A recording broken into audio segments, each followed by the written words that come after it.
100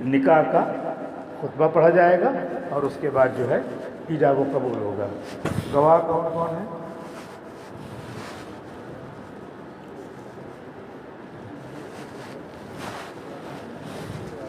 ایک کاغذ پر لکھ لیجیے،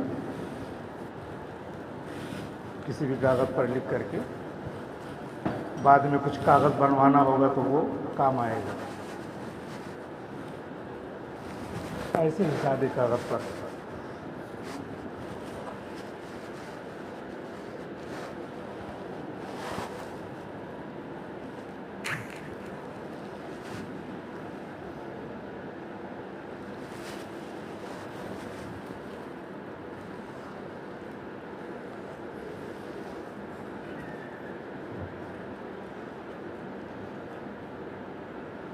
دولہا،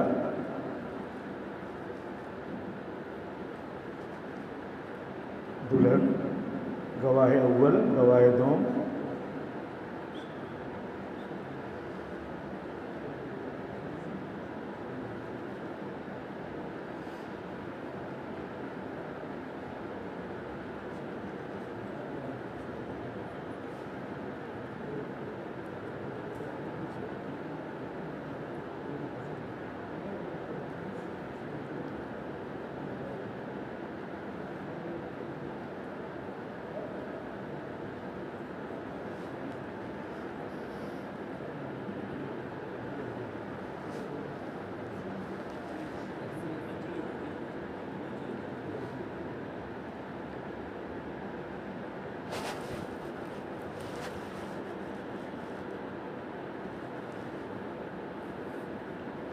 نکاح کا خطبہ جو ہے بیٹھ کر پڑھنا بھی جائز ہے اور کھڑے ہو کر پڑھنا بھی جائز ہے، دونوں طریقے سے نکاح ہو جاتا ہے۔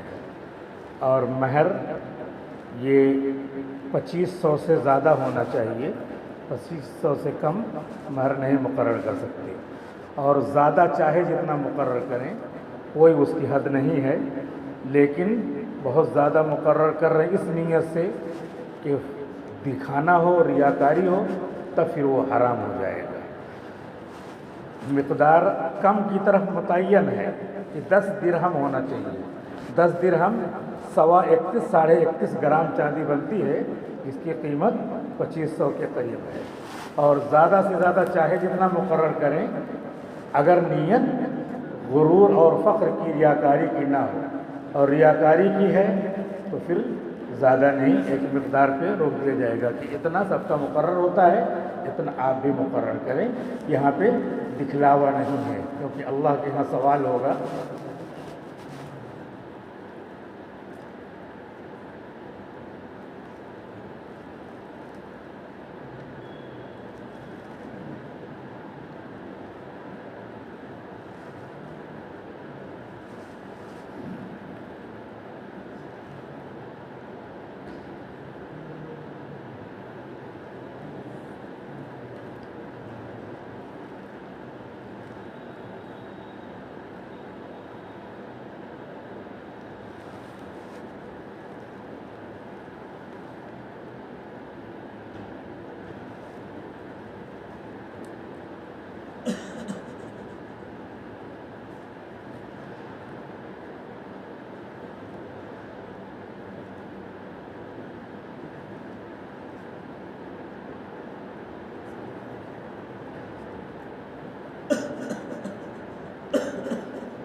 مہر کا جو پیسہ ہوتا ہے وہ جب بڑی بڑی بارات وغیرہ ہوتی ہے تو اس میں آپس میں ایک نے دوسرے کو دے دیا، وہ کہاں گیا پیسہ پتہ نہیں چلتا۔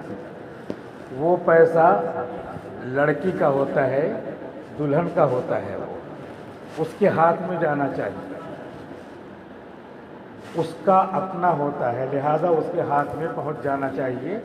اگر فوراً وہیں پر دیا جاتا ہے نکاح کے وقت، اور اگر اس وقت نہیں دیا گیا تو جب گھر میں رہیں گے تو اس کے ہاتھ میں دے دینا چاہیے۔ جتنا مقرر ہوا ہے چاہے کل دے دیں اور چاہے کم کم دے دیں، لیکن پورا اس کو دینا ہے. اس کو ایسے سمجھنا چاہیے جیسے ہم آپ کا 1,00,000 روپیہ باقی ہیں تو کل کو ہم کو ادا کرنا ہے تو پورا 1,00,000 آپ کو دے دیں، یا 10 مہینے میں ہم نے تھوڑا تھوڑا کر کے دے دیا، یعنی یہ مال ہے، اس کی ادائیگی ضروری ہے تو اس کو دے دینا چاہیے. اور لوگ جو نہیں دیتے ہیں وہ ایسے ہی ہے جیسے کسی کا پیسہ لے کے غائب ہو گئے، نہیں دیا، اور بعد میں جب نکاح ہو جاتا ہے، قرب ہو جاتا ہے تو کچھ پتہ نہیں چلتا کہ پیسہ دینا ہے، کس کا دینا ہے، کس کا لینا ہے، کچھ پتہ ہی نہیں چلتا. اسی وجہ سے جب انتقال ہوتا ہے تو میراث تقسیم کرنا ہے تو میراث اس کی تقسیم کی جاتی ہے جس کا مال ہو. مال پتہ ہی نہیں یہ کس کا مال ہے، بیوی کا مال ہے، شوہر کا مال ہے. ہمارے اکابر نے تو یہاں تک لکھا ہے کہ کچن میں جتنا سامان ہے وہ بتلا دو کہ یہ سب بیوی کا ہے اور فلاں چیز بیوی کی ہے، تاکہ انتقال ہونے کے بعد پتہ چلے کہ یہ پورا سامان اس کا ہے، یہ وارثوں کا ہوگا. لیکن سب ایسا گڑ ہے کہ شریعت کے کسی حکم پہ عمل کرنا آسان نہیں ہے، مشکل بنا دیا ہے اس کو. کیوں؟ اسی لیے اگر یہ کہیں کہ یہ تیرا میرا کیا کر رہے ہیں، تیرا میرا کیا کر رہے ہو؟ شریعت جب کہہ رہی ہے تو اس کو تیرا میرا وہاں کرنا پڑے گا. جہاں تیرا میرا کرنے کی ضرورت ہے وہاں نہیں کرتے، اور جس جگہ نہیں کرنے کی ضرورت ہے وہاں پہ لڑ لیتے ہیں. تو جب شریعت کے حکم پر مفتی تقی صاحب کے والد صاحب کا انتقال ہوا، مفتی شفیع صاحب رحمۃ اللہ علیہ، تو بہت سارے بزرگان دین آئے تو اس میں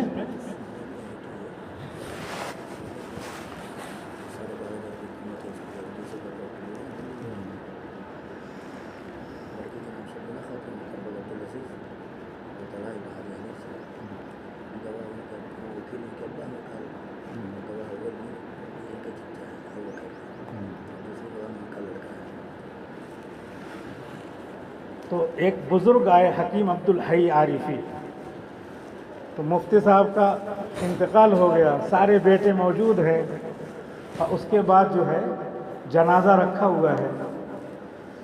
تو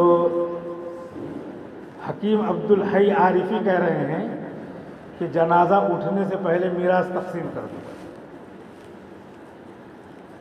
ابھی اگر یہاں پہ یہ مسئلہ بیان کیا جائے اور کرنے لگے تو پورے گاؤں میں نہیں، پورا فیس بک پہ آل ورلڈ مشہور ہو جائے گا. بتاؤ، ابا کی لاش رکھی ہوئی، ان کو پیسہ پڑی ہوئی.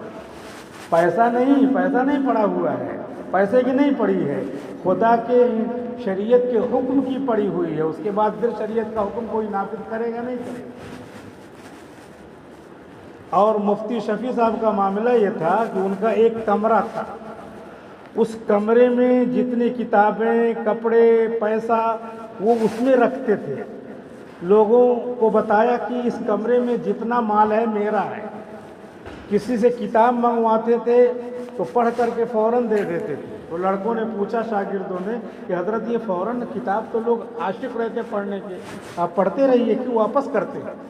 تو کہا کہ واپس اس لیے کرتا ہوں کہ کبھی جان نکل جائے اور دوسرے کا سامان یہاں ہو تو وارثوں کو تقسیم کرنے میں پریشانی ہوگی.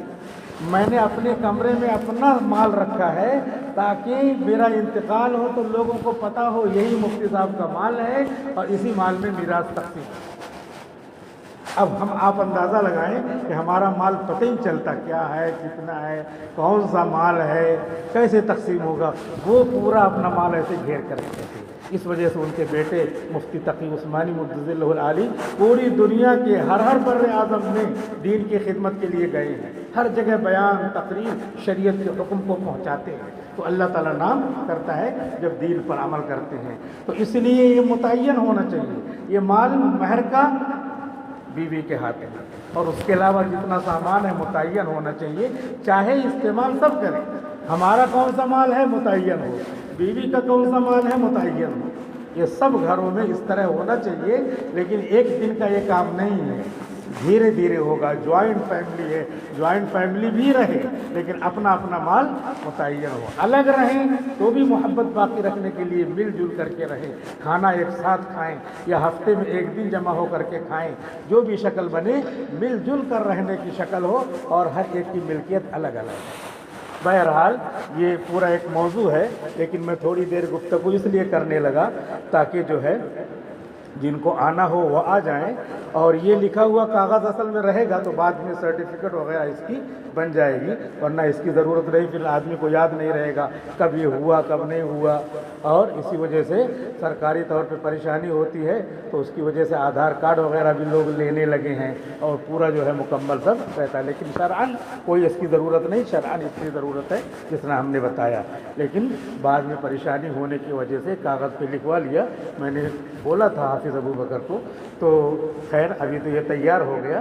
اب اس میں ابو طلحہ صلی اللہ علیہ وسلم کا نکاح ہونا ہے جو حاجی حنیف صاحب کے فرزند ہیں، اور شبینہ خاتون کے ساتھ ہونا ہے جو عبدالعزیز صاحب کی بیٹی ہیں، اور عبدالعزیز صاحب ہی اپنی بیٹی کی طرف سے وکیل ہیں، اور پہلے گواہ ہیں عبدالحمید صاحب اور دوسرے گواہ ہیں ہاشم صاحب، اور مہر جو مقرر کیا ہے وہ سونے کی انگوٹھی ہے جس کی قیمت ہے 12,000 12,500 12,500 یعنی 12,500، اور نکاح مسجد میں ہو ہی رہا ہے، تاریخ آج یہ ہے، تو یہ سب اپنے پاس رہے، کبھی ضرورت پڑ جائے گی۔ خطبہ پڑھتے ہیں۔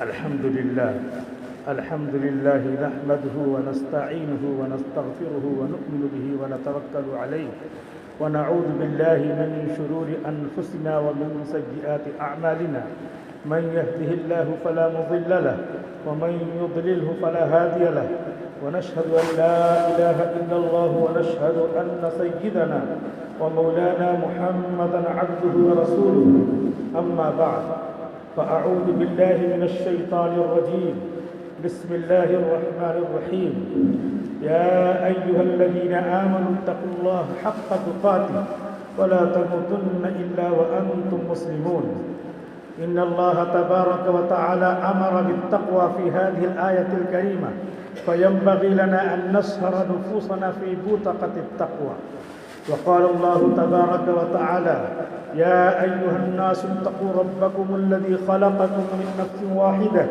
وخلق منها زوجها وبث منهما رجالا كثيرا ونساء، واتقوا الله الذي تساءلون به والأرحام، إن الله كان عليكم رقيبا، إن الله تبارك وتعالى أمر التقوى في هذه الآية الكريمة أيضا، فينبغي لنا أن نتقي الله تبارك وتعالى في حياتنا الفردية والجماعية. وقال الله تبارك وتعالى: يا أيها الذين آمنوا اتقوا الله وقولوا قولا سديدا يصلح لكم أعمالكم ويغفر لكم ذنوبكم ومن يطع الله ورسوله فقد فاز فوزا عظيما. وقال النبي صلى الله عليه وسلم: تزوجوا الودود الولود فإني أباهي بكم الأمم. وقال النبي صلى الله عليه وسلم: أعظم النكاح بركة أيسره مؤنة. وقال النبي صلى الله عليه وسلم: النكاح من سنتي.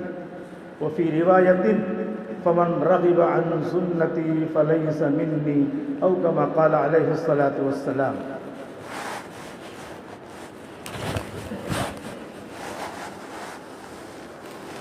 ابو طلحہ صاحب عزیزہ شبینہ خاتون سلمہ بنت عبدالعزیز صاحب کا نکاح عبدالعزیز صاحب کی وکالت کے ساتھ جناب عبدالحمید صاحب اور جناب محمد ہاشم صاحب دونوں گواہوں اور اس پورے مجمع کی گواہی کے ساتھ سونے کی ایک انگوٹھی جس کی قیمت 12,500 ہے، اس کے عوض میں نے آپ کو شبینہ خاتون سلمہ کو آپ کی زوجیت میں دیا، آپ نے قبول کیا؟ جو زور سے کہیے بارک اللہ لکما و جمع بینکما بالخیر، دعا کرنا۔ الحمدللہ رب العالمین والصلاة والسلام علی سید الانبیاء والمرسلین ربنا آتنا فی الدنیا حسنہ وفی الآخرۃ حسنہ وقنا عذاب النار۔ اے اللہ ہم سب کے گناہوں خطاؤں کو معاف فرما، اے اللہ اس ہونے والے نکاح کو بے حد قبول فرما، اے اللہ اس کی برکتیں ظاہر فرما، اس کی رحمتیں ظاہر فرما، اے اللہ اس نکاح ہونے والے نکاح کو سنت کے مطابق یا اللہ کرنے کی ہم نے کوشش کی ہے، اس کی برکتوں کو پورے مجمع پر ظاہر فرما، اے اللہ اس کی برکت کو، عفت کو، پاک دامنی کو پورے مجمع پر خاص طور پہ زوجین اور دونوں رشتہ داروں پر ظاہر فرما، ان میں محبت اور الفت پیدا فرما، اے اللہ ہر طرح کے کینہ، بغض، عداوت سے دوری عطا فرما، یا اللہ سچی گفتگو کرنے کی توفیق عطا فرما، تقوی اور طہارت اختیار کرنے کی توفیق عطا فرما، اے اللہ نبی پاک صلی اللہ علیہ وسلم نے نکاح کے موقع پر جو دعائیں جب بھی مانگی ہیں کہ اللہ وہ سب دعائیں ہمارے حق میں قبول فرما، اے اللہ اس ہونے والے نکاح کی برکت سے ہماری ہر چھوٹی بڑی ضرورت پوری فرما، ہمارے بیماروں کو شفاء کاملہ نصیب فرما، ہمارے مرحومین مرحومات کی بال مغفرت فرما، اور بھی امت میں نکاح ہے، بیٹیاں ہیں، بیٹے ہیں، یا اللہ ان کے نکاح کو خزانے غیب سے یا اللہ آسانی کے ساتھ منعقد ہونے اور انجام پذیر ہونے کی توفیق عطا فرما، اے اللہ اس نکاح کی برکت سے جو لوگ ناجائز مقدمات میں پھنسے ہیں، بہت سارے علماء، حفاظ، مسلمان یا اللہ جیل کی سلاخوں میں پڑے ہیں، یا اللہ اس نکاح کی برکت سے ان کو رہائی عطا فرما، اے اللہ اس نکاح کی برکت سے ملک میں امن و امان پیدا فرما، امن اور عدل والی حکومت عطا فرما، اے اللہ حرمین شریفین کی، حرم ثالث کی، مسجد اقصی کی اور تمام مسجدوں کی، ہمارے گھروں کی، ہمارے بچوں کی، عورتوں کی، معصومات کی اور معصوموں کی اے اللہ اپنے فضل سے حفاظت فرما، کہ اللہ ان کو اپنی حفاظت و کفالت میں لے لے، کہ اللہ اس نکاح کو بے حد قبول فرما، اس کے ذریعے خیر و برکت کا ظہور فرما، اے اللہ اسی طرح امت میں نکاح کو عام و تام فرما، اے اللہ نبی پاک صلی اللہ علیہ وسلم کے صدقے اور طفیل میں ہماری اس مختصر سی دعا کو قبول فرما، آمین، وصلی اللہ علی النبی الکریم۔